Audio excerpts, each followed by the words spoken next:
जी कहिए, किससे मिलना है? रोनी साहब को बोलो सीआईडी वाले आए। ठीक है। सोमवार की रात को विवेक का खून हो गया और हमें तुम पे शक है। क्या बकवास कर रहे हैं आप? भला मैं विवेक का खून क्यों करने लगा?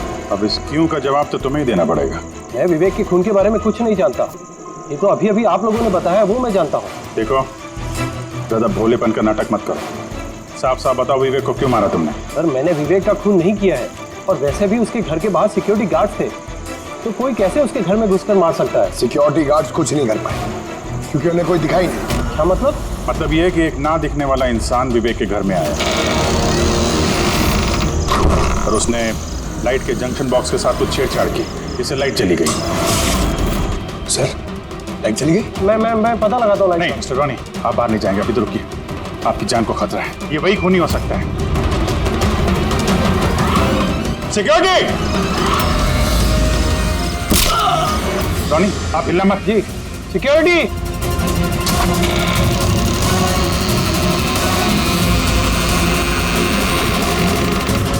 कौन है उधर? सर, सर, हैं? यहाँ पे? कौन है? कोई था यहाँ पे? कौन है? हैं? कोई दिखा? नहीं। रोनी, हिलना मत। सिक्योरिटी, लाइट ऑन करो। मैं भाग जाता हूँ। देखो। Oh no. पंकज!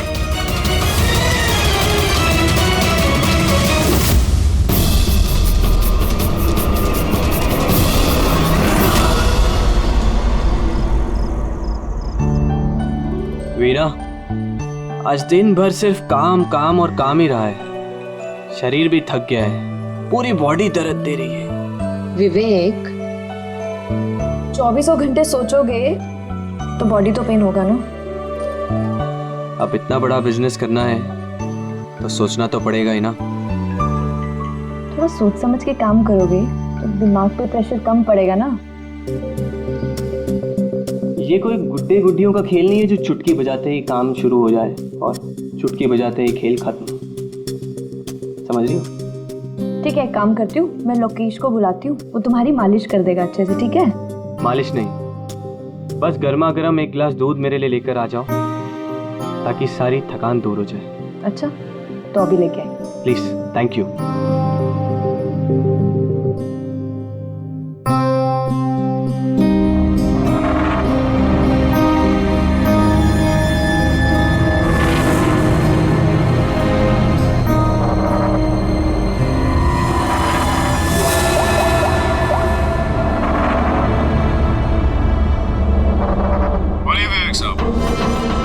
सब ठीक ठाक है? हाँ साहब, सब ठीक है, एकदम ट्रैक पे है। काम हो जाएगा ना? आपको जुबान दिया साहब, काम हो जाएगा। जो भी तुम्हें सही लगे वो सब करो, तुम्हें पूरी छूट है, मगर उसको फिक्स कर दो। आप चिंता मत करो साहब, वो तैयार हो जाएगा। उसको तैयार करना मेरे बाएं हाथ का काम है। गुड।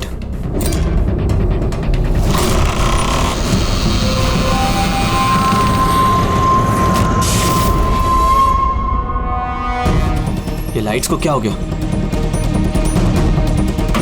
वीना, वीना तुम हो? वीना, तुम बोलती क्यों नहीं? ये लाइट्स कैसे चली गई? लोकेश, वीना, कौन है? कौन है यहाँ पे? वीना, मजाक मत करो। देखो, देखो, मैं अंधेरे से नहीं डरता। विवेक साहब! विवेक साहब! विवेक साहब! लोकेश! वीना! लोकेश, जल्दी आओ, कोई है कमरे में। विवेक साहब! विवेक साहब, दरवाजा खोलिए! विवेक साहब! विवेक साहब!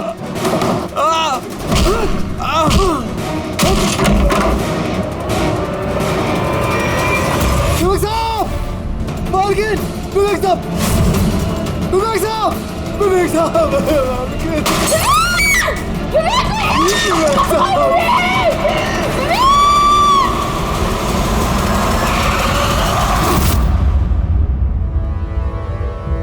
सर लगता है कई बार चाकू से वार किया। ये देखिए, कटने का और चाकू घोंपने का निशान है। घाव के पैटर्न देख के लगता है कि घाव चाकू के नहीं है, किसी और चीज से खून किया गया है। ऐसा क्यों लगता है सर आपको? ये देखो, ये जो घाव के पैटर्न देख रहे हो एकदम बराबर बराबर है, एक ही साइज के, और ये ज़्यादा गहरे नहीं है। अगर चाकू का घाव होता तो बड़ा होता, गहरा होता, और ऐसे पैटर्न में नहीं बनता। मतलब सर चाकू जैसा ये कोई छोटा हथियार है और उसे बार बार मार के खून किया। लगता तो ऐसा ही है। आप कहाँ थे आप जब ये खून हुआ? साहब मैं नीचे अपने कमरे में था। जब विवेक साहब की चीखने की आवाज सुनी तो मैं दौड़ के ऊपर आया। साहब मैंने दरवाजा खोलने की बहुत कोशिश की, लेकिन दरवाजा अंदर से बंद था। विवेक साहब अंदर से जोर जोर से चिल्ला रहे थे, इसलिए मैं दरवाजा तोड़ के अंदर गया और मैंने देखा कि जब दौड़ के अंदर आए तो आपने खूनी को नहीं देखा यहाँ पे? यही तो अजीब है साहब, खूनी दिखा ही नहीं। दरवाजा बंद था अंदर से? हाँ साहब।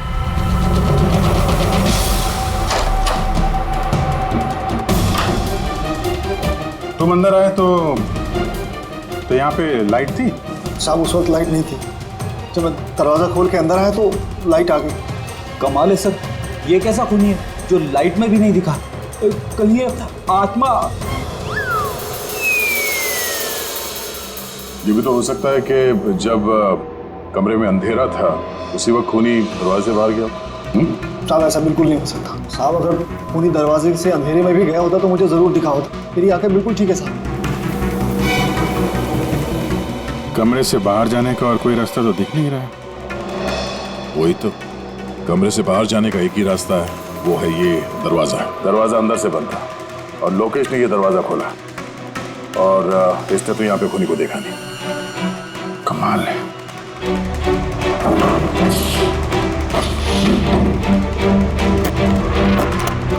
क्योंकि अंदर से बंद है, यहाँ से तो खूनी आ नहीं सकता। तो खूनी अंदर कैसे आया? और फिर बाहर जाते हुए किसी को दिखा नहीं? सर मेरी दादी एक भूतिया कहानी सुनाती थी।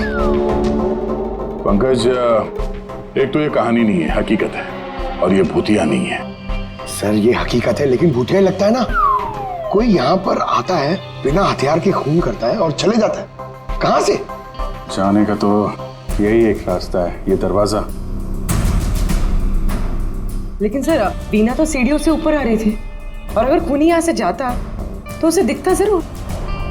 कमाल है यार, ये लाइट का आना जाना, इसका कुछ ना कुछ कनेक्शन है इस केस के साथ। लाइट का जंक्शन बॉक्स कहाँ पे है?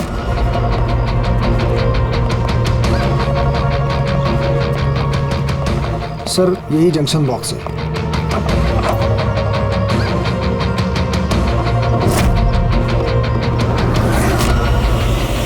इधर जरा। कल तुम ही ड्यूटी पे थे?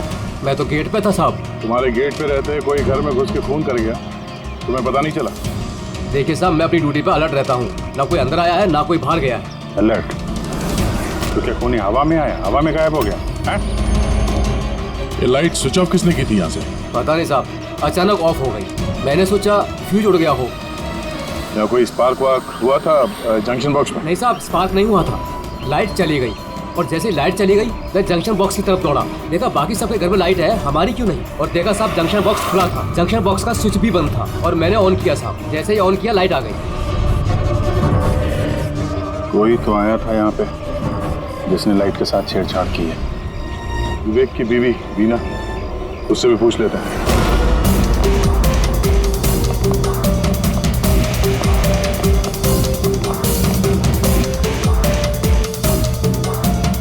बीना जी, हमें मालूम है ये बड़ा मुश्किल समय है आपके लिए, पर हम लोग भी थोड़े हैरान हैं कि यहाँ पे सबके रहते हुए विवेक का खून हो जाता है और किसी ने भी खूनी को देखा नहीं। सर इस बात का जवाब मेरे पास भी नहीं है। मैं खुद हैरान हूँ, खूनी कहाँ से हवा बनकर आया और कहाँ चला गया। मैं मेरे बच्चों को क्या जवाब दूंगी सर, उन पर क्या बीतेगी। हिम्मत रखो, समय के साथ साथ बच्चे भी समझ जाएंगे। आप कौन है? सर मैं विवेक का बिजनेस पार्टनर हूँ। मेरा नाम राकेश है और मैं अभी जापान से लौटा हूँ। किस सिलसिले में जापान गया था? सर एक बिजनेस के मामले में गया था। क्या बिजनेस क्या करते हैं? सर विवेक और राकेश एक जापान में ऑयल बेसिन का बिजनेस शुरू कर रहे थे, जापान की सी में। जॉइंट वेंचर था इंडिया और जापान में। दोस्त तो गया ही, पता नहीं अब इस कंपनी का क्या होगा? विवेक की किसी से कोई दुश्मनी थी क्या, या आजकल कुछ स्ट्रेस में हो, कोई धमकी भरे फोन, ऐसा कुछ? नहीं सर, कभी किसी की धमकी या फिर कुछ ऐसा उन्होंने नहीं बताया, लेकिन वो जापान की डील को लेकर काफी टेंशन में रहते थे। किस तरह की टेंशन? डील होगी भी या नहीं। लेकिन सर एक बात और थी। क्या? सर कुछ दिन पहले विवेक एक बहुत अजीब आदमी से मिले थे। अरे आप चिंता मत करो, आपने मुझ पर भरोसा किया, अपना वादा पूरा किया, अब मैं भी आपका वादा पूरा करूंगा। पुलिस को भनक भी नहीं होनी चाहिए। साहब पप्पन नाम है मेरा, मुझ पे भरोसा है ना? विश्वास है इसलिए काम दिया है तुम्हें। बस अब पप्पन का कमाल देखो। पप्पन? देखिए, जैसा आपने बताया उससे तो यही लगता है कि ये पप्पन कोई पुराना मुजरिम है, और हर मुजरिम का रिकॉर्ड है हमारे पास। आप उसकी फोटो देखेंगे तो पहचान लेंगे? जी सर। ठीक है, फिर तो जल्दी इस पप्पन का पता चल जाएगा, और उसने क्या किया था वो भी।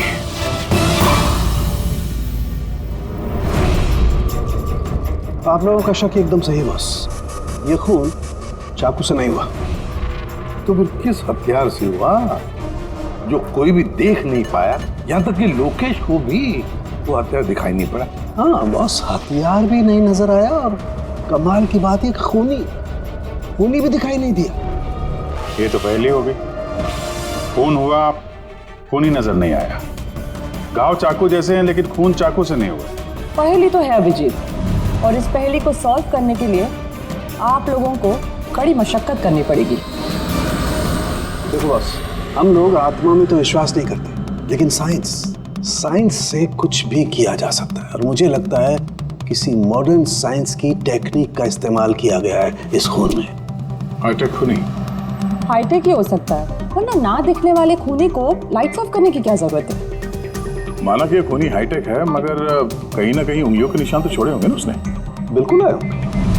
तो फिर सर, जो क्राइम सीन से हमने उंगलियों के निशान लाए थे, उनमें से एक निशान खूनी के भी होंगे। होने चाहिए थे, लेकिन अफसोस की बात यह है कि है नहीं। आप लोग जो भी फिंगरप्रिंट्स लेके आए, उसमें सिर्फ विवेक और उसकी पत्नी के फिंगरप्रिंट्स हैं, जो एकदम क्लियर है।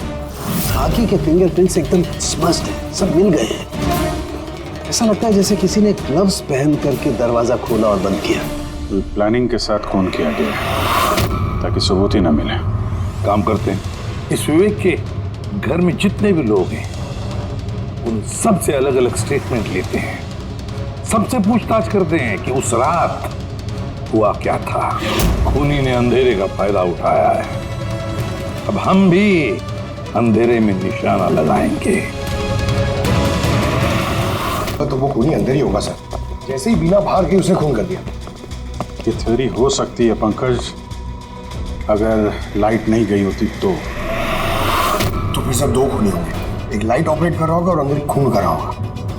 मगर जिसने लाइट ऑफ करी वो कहाँ था? वहां पे तो गार्ड खड़ा था, उसने बोला ना उसने किसी को अंदर आते देखा ना कोई बाहर गया। सर लेकिन जब वीना बाहर गई थी तो उसने दरवाजा खुला हुआ देखा था सर, तो हो सकता है कि दरवाजे के ऊपर उसकी उंगली के निशान हो।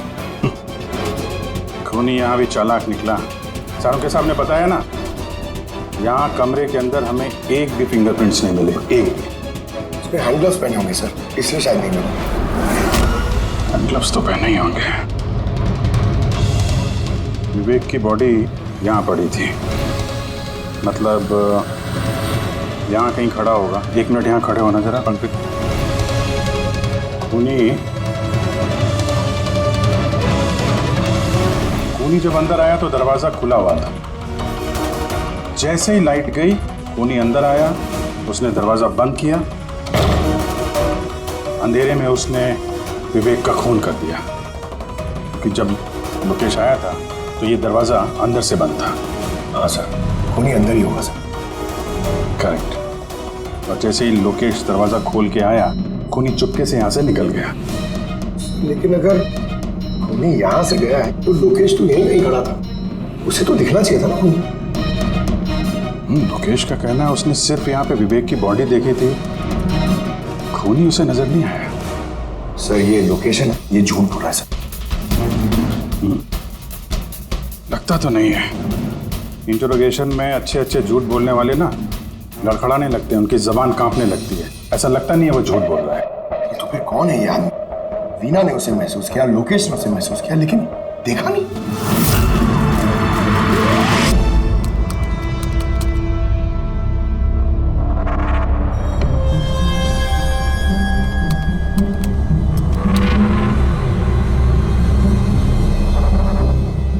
सर मरने से पहले विवेक ने जिस नंबर पे फोन किया था वो नंबर एक दिन पहले चोरी हो गया था और अब वो अनअवेलेबल आ रहा है। अनअवेलेबल है तो जरूर पप्पन का होगा दया, पप्पन का नंबर होगा। क्या पता चला उसके बारे में? सर पूरी ट्रेस कर रही है, उसका क्रिमिनल रिकॉर्ड भी चेक कर रही है सर, बहुत जल्द पता चल जाएगा। यही है, यही सर। सर ये देखिए सर, हमारे रिकॉर्ड में तो कई सारे पप्पन हैं, लेकिन वीना के बताए अनुसार ये वही आदमी जिसकी हमें तलाश है। सर ये वही आदमी है जिसे मैंने विवेक के साथ देखा था। हमारे रिकॉर्ड के हिसाब से तो ये मुजरिम बहुत ही खतरनाक है सर, खूनी है। और अगर विवेक ने इसे पैसे दिए हैं तो जरूर खून किया होगा इसने। और अभी ये बेल पे बाहर है और पुलिस स्टेशन पे हाजिरी देने के लिए जाता है हर रोज। कौन से पुलिस स्टेशन में जाता है ये हाजिरी देने के लिए?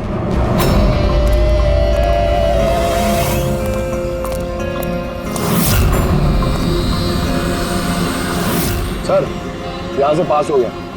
सब्जी ले लो भाई, सब्जी ले लो, सब्जी ले लो। सर पप्पन यहाँ से निकल गया। ले भैया तेरा ठेला संभाल ले। उसको उधर ही रोक के रख, चाहे वो रोए या हंसे तुम उसकी चिंता मत कर। जब तक वो हमारे पास है बाजी हमारे हाथ में है। तुम लोग मेरा इंतजार करो और कुछ भी गड़बड़ हुआ ना तुम में से किसी को नहीं छोड़ूंगा मैं। ये चिड़ी का गुलाम तुम्हारी तरफ गया था, देखना जरा।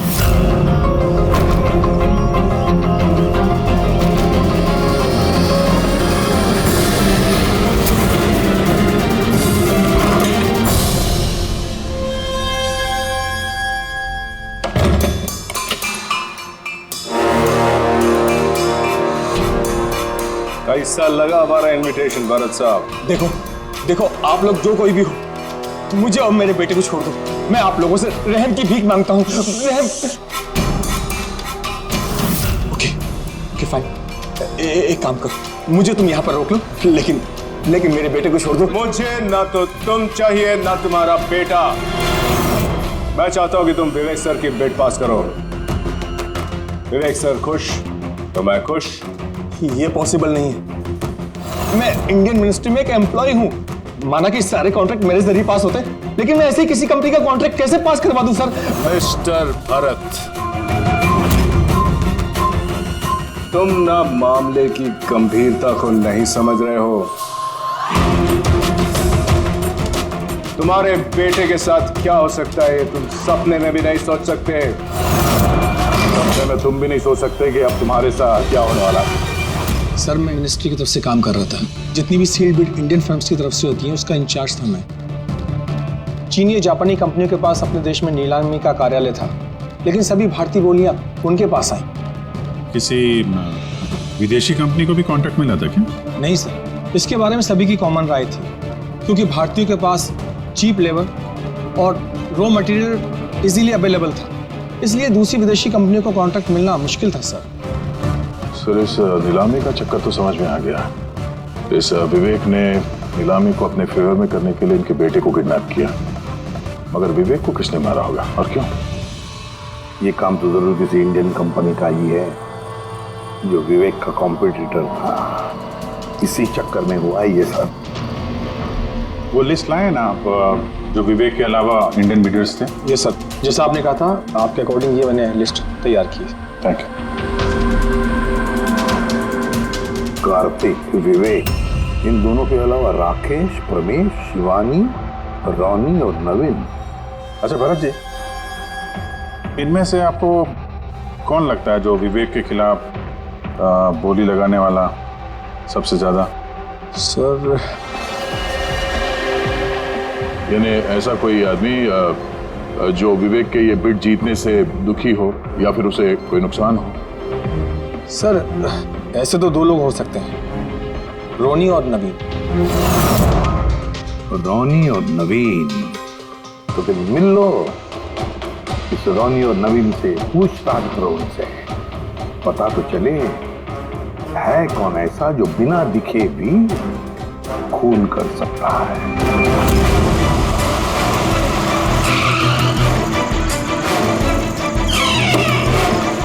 जी कहिए, किससे मिलना है? रोनी साहब को बोलो सीआईडी वाले आए।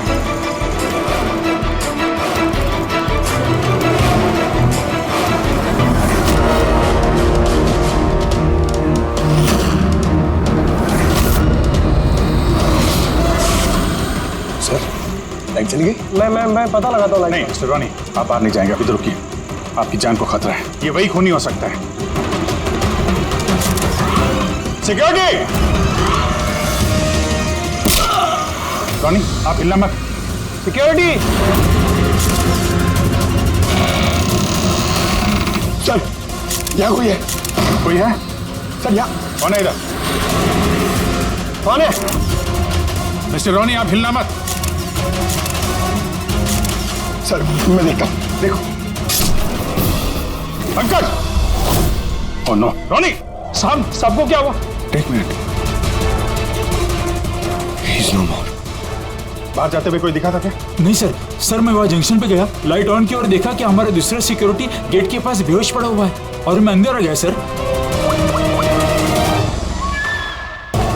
हेलो सर, हम रोनी को बचा नहीं पाए। ऐसा कैसे हो सकता है अभिजीत? खून तुम्हारे सामने हो और तुम कह रहे हो कि तुमने खूनी को देखा तक नहीं? हाँ सर, पहले तो हम सुनी सुनाई बातों पे यकीन कर रहे थे, पर यहाँ तो हम लोग वहाँ मौजूद थे सर, कोई नहीं दिखा। मतलब विवेक के खून की जैसा? हाँ सर। ये किस तरह का खूनी है सर, जो है मगर दिखाई नहीं देता? वही तो।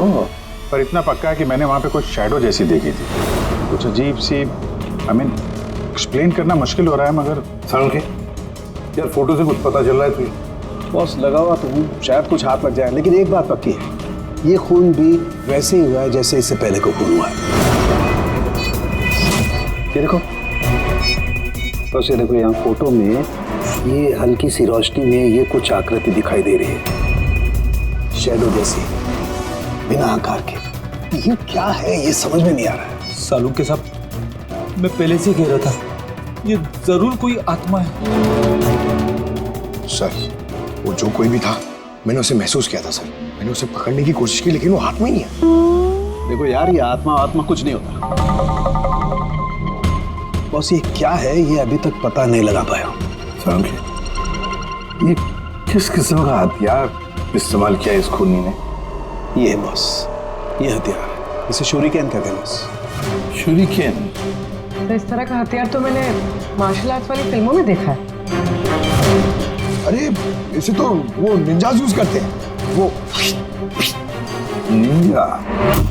सर ये जापानीज हथियार है, निंजाज इस टाइप के हथियार इस्तेमाल करते हैं। जापान निंजा, और ये ऑक्शन भी जापान में होने वाला है सर, तो कहीं इन सबका कनेक्शन जापान से तो नहीं? बिल्कुल है, जापान से कनेक्शन है। इस राकेश से मिलना पड़ेगा। वही गया था ना जापान किसी डील के बारे में बात करने। राकेश तुम विवेक के पार्टनर हो, है ना? तो तुम तो जरूर जानते होंगे कि विवेक ने बिड हासिल करने के लिए पप्पन नाम के किसी गुंडे को हायर किया था, भरत के बेटे को किडनैप करने के लिए, है ना? नहीं सर, इसके बारे में मुझे कुछ भी मालूम नहीं। अरे ऐसा कैसे हो सकता है? इतनी बड़ी बात और पार्टनर को पता नहीं? सर वो मुझसे काफ़ी बातें छुपाता था, इसीलिए बिजनेस में भी लॉस हो रहा था। वो इतना बेताब रहता था कि लॉस कवर करने के लिए वो क्या क्या करता था और कहाँ कहाँ जाता था मुझे बिल्कुल मालूम नहीं है। अच्छा, वैसे आप जापान गए थे ना विवेक के खून से पहले? हाँ गया। क्या करने गए थे आप? ऑलरेडी प्रोजेक्ट का मामला था, इसके लिए मैं जापान गया था, मगर विवेक यहीं से सारे ऑपरेशन हैंडल कर रहा था। ऑयल का प्रोजेक्ट? तो क्या प्रोजेक्ट था, जरा डिटेल में बताओ तो सही। जापान में एक द्वीप है जिसे ऐतिहासिक और पवित्र माना जाता है। वहाँ के लोग ऑलरिक प्रोजेक्ट को लगाने के लिए मना कर रहे थे। पवित्र समंती द्वीप? क्या पवित्र है उस आइलैंड में? कुछ पुराने योद्धाओं को वहाँ पे दफनाया गया था, जैसे समुराइज, रॉनिन्स और निंजास। सामुराई, रॉनिन, निंजास, पुराने योद्धाओं को दफना दिया था वहां पर। सर ये कोई इत्तेफाक है या कुछ और? ये जो निंजास है ये पुराने दौर के हथियारे थे सर जापान में, और आज भी काफी लोग इन लोगों को मानते हैं। तो वो लोग नहीं चाहते होंगे कि उस जगह पे ये ऑयल ड्रिलिंग हो और उन लोगों ने इन्हें। हाँ हो सकता है दया, हो सकता है, पर ये भी तो हो सकता है कि इन लोगों की आपसी दुश्मनी, कोई बिजनेस राइवल। सर ये नवीन तो नहीं हो सकता क्योंकि जब दूसरा खून हुआ तब मैं और पूरी उसी के साथ थे।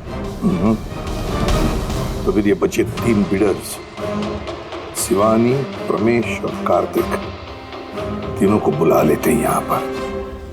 कार्तिक, प्रमेश, शिवानी, तो तुम 3 भारतीय थे विवेक के साथ बिड करने में जापान में, मगर डील हमारे हाथ में आई नहीं, और इसी वजह से विवेक और रोनी का खून हुआ है। कार्तिक आप कहाँ थे जब ये दोनों खून हुए? सर मैं मीटिंग में ही था, आप मेरे एम्प्लॉय से पूछ सकते हैं सर। और प्रमेश? सर मैं सामाजिक व्यक्ति हूँ, और सर इसके गवाह सर वो अफसर हैं, और सर जिस वक्त खून हुआ मैं उनका साथी था सर। तो ये भी तो हो सकता है ना कि ये खून तुम लोगों ने करवाया? सर हम क्यों खून करवाने लगे? सब अपने अपने नसीब का खाते हैं सर, और डील नहीं हुई तो क्या हुआ सर? कभी ना कभी कोई ना कोई डील तो हो ही जाएगी। वैसे आप कहाँ थे शिवानी जब ये खून हुआ? सर मैं जापान गई थी। और क्या करने गई थी आप जापान में? सर एक मजबूरी आ गई थी। मजबूरी? कैसी मजबूरी?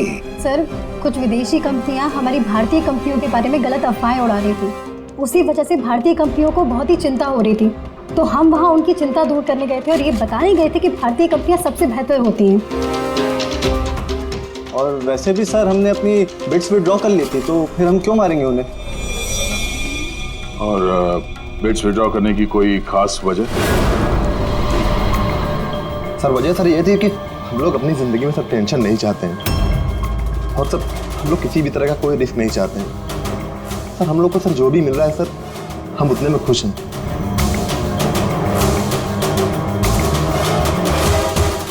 सर अब तो ये नवीन ही बचा, इसने तो बिड भी वापस नहीं ली। तो कहीं नवीन ने तो नहीं ये सब किया? तो फिर ये भी तो हो सकता है कि अगला शिकार नवीन ही हो। नवीन, तुमने बिड क्यों नहीं कैंसिल की जब सारे लोग पीछे हट गए थे? ऐसे कैसे मैं पीछे हट जाता? इस कॉन्ट्रैक्ट को पाने के लिए मैंने कितने महीनों मेहनत की है पता है तुम्हें? मुझे लगा कि अगर ये कॉन्ट्रैक्ट मेरे हाथ में आ गया तो मेरी सारी दुनिया बदल जाएगी। अब तो दुनिया से जाने की ही नौबत आ गई है। तुम समझते क्यों नहीं हो? अगर तुम चले गए तो मेरा क्या होगा? डरने की कोई बात नहीं है, हमें कुछ नहीं होगा। सीआईडी की पूरी टीम हमारे साथ है।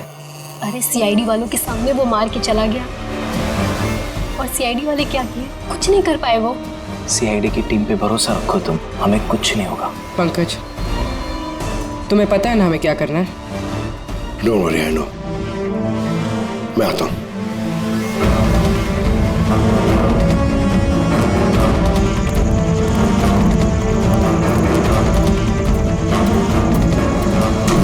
ये है वो जंक्शन बॉक्स जिसकी वजह से सारा पंगा हो रहा है। मैं देखता हूं ये कौन है। ये जगह सही है।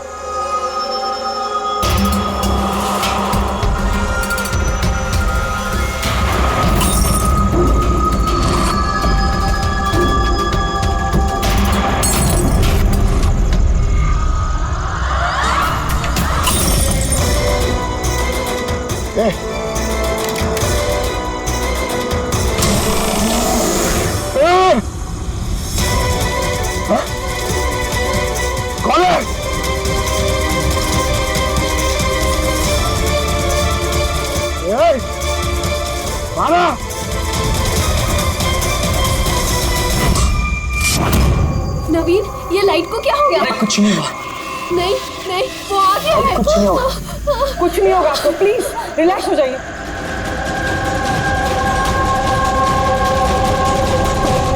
रिलैक्स हो जाइए।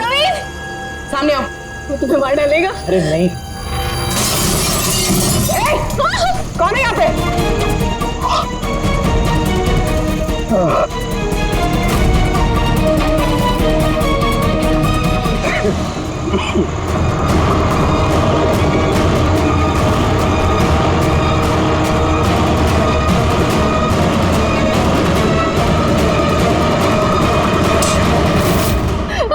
आप लोग ठीक है? हाँ?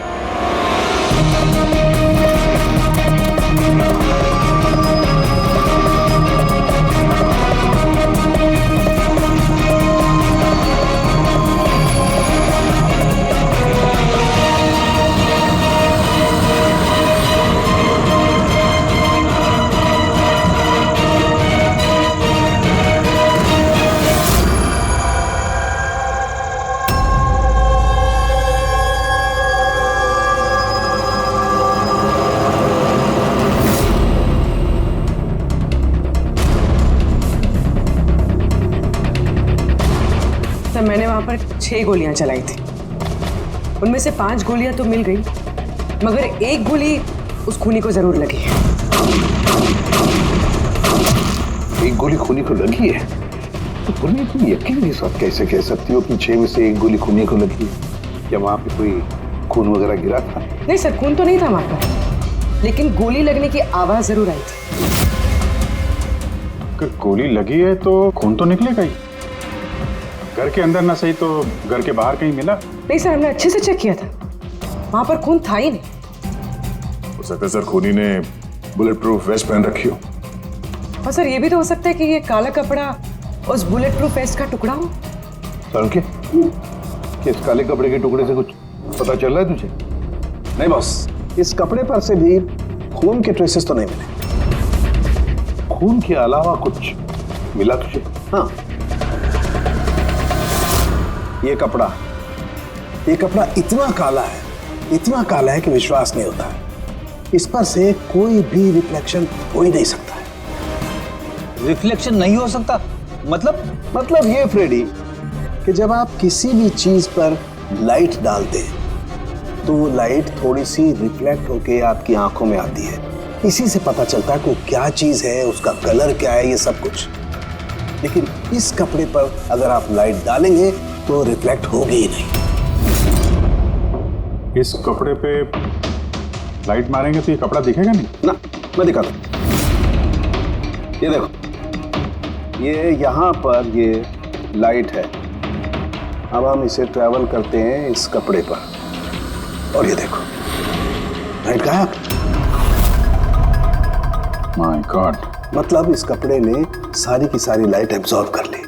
और ये देखो, कपड़े से बाहर आए तो फिर से लाइट दिखाई देना शुरू हो गई। अजीब कपड़ा है, पूरी लाइट एब्जॉर्ब कर लेता है। पता ही नहीं चल रहा था कपड़ा है कि नहीं। इंसान के नवीन की जान को खतरा है, जो भी है जल्दी बता दे। बॉस, मैं जानता हूं कि ये क्या है और खून कैसे हुआ है।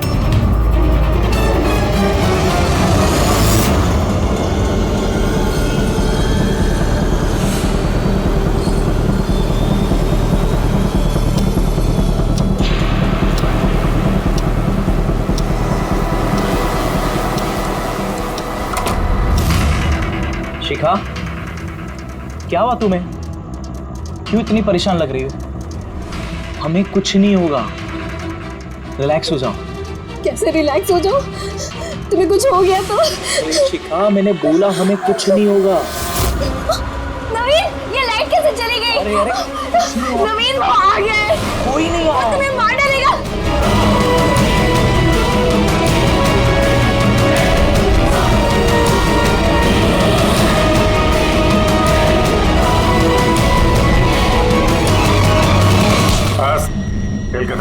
एक गिलास दूध अपने हाथों से लेकर आ जाओ, सारी थकान दूर हो जाएगी। अच्छा, अभी लेकर आती हूँ। Please, thank you.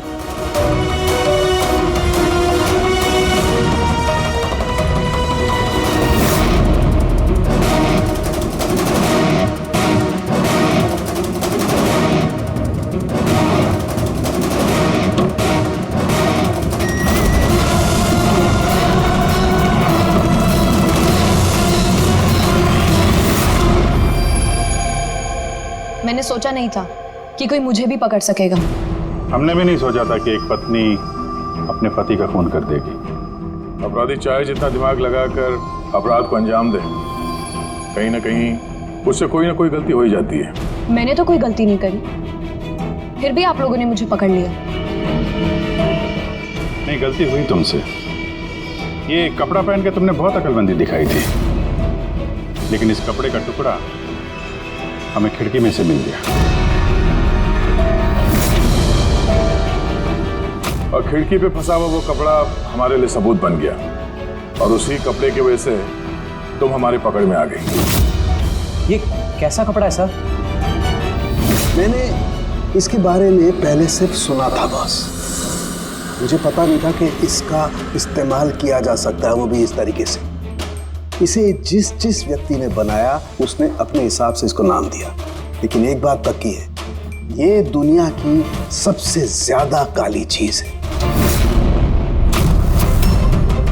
मैं तो कुछ समझा नहीं। सीधे तरीके से ये बात है फ्रेडी कि अगर इस कपड़े का कोई सूट बना करके पहन लेगा, वो व्यक्ति आपको दिखाई नहीं देगा तब तक जब तक कि उसके आसपास की सारी लाइट्स एलिमिनेट ना हो जाए। वो दिखाई नहीं देगा। अगर दिखाई देगा तो सिर्फ एक आकृति दिखाई देगी, एक छाया, वो भी बिना किसी रूप के। ये एक 3D से 2D में बदल जाने की प्रक्रिया है। अरे सर, कोई तो लाइट होगी जिससे ये दिखे। ऐसी कोई लाइट नहीं है, ना इंफ्रारेड लाइट, ना यूवी लाइट, ना ही लाइट स्पेक्ट्रम। अब ये नवीन से कहो कि वो बिड विड्रॉ ना करे और ये इंफॉर्मेशन सब में फैला दो। सर, इस बात के फैलते ही उस पर फिर से हमला हो सकता है। यही तो हम चाहते हैं पूर्वी, यही तो हम चाहते हैं। ये ब्लैक फैब्रिक लाइट को एब्जॉर्ब कर लेता है, लेकिन हीट को एब्जॉर्ब नहीं करता। हीट को तो रिफ्लेक्ट करेगा ही। हम खूनी को पकड़ेंगे थर्मल विजन से।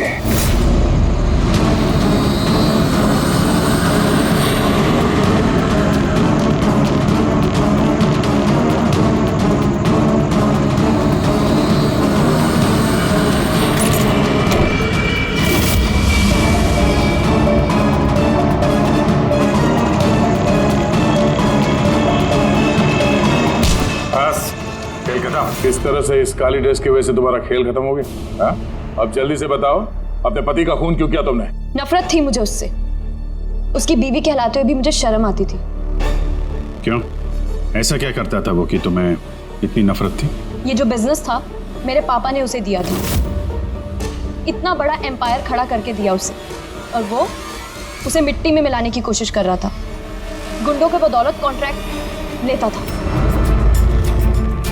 तुम्हारा मतलब है कि वो खुद अपना बिजनेस खराब कर रहा था? कर नहीं रहा था, कर दिया था। मेरी फैमिली बैंक करप्सी की गिनती में थी। बिजनेस खराब चल रहा था तो उससे बातचीत कर दी, उसे समझा दी, उसे जान से मार दिया। मैंने उसे बहुत समझाने की कोशिश की थी, पर वो नहीं समझा और मजबूरन मुझे ये कदम उठाना पड़ा। मुझे मेरे बच्चों के बारे में सोचना था, उन्हें तो मैं भूखा नहीं मार सकती। तो इसलिए सारा बिजनेस तुमने अपने हाथ में ले लिया? हाँ, मैंने जापान की एक कंपनी को अप्रोच किया था छिपकर। छोटे छोटे कॉन्ट्रैक्ट और पैसों के बदले मैंने तय किया कि भारतीय कंपनी कॉन्ट्रैक्ट पर कोई बोली ना लगा सके, और इसीलिए मैंने सभी बोली लगाने वालों को मारने का प्लान किया। और उन्हें मारने के लिए ऐसे हथियार का इस्तेमाल किया जो निंजास इस्तेमाल करते हैं? हाँ। क्या मिला ये सब करके? जेल। जिन बच्चों के लिए तुमने गुनाह का रास्ता अपनाया, अब वो बेचारे अनाथ हो जाएंगे।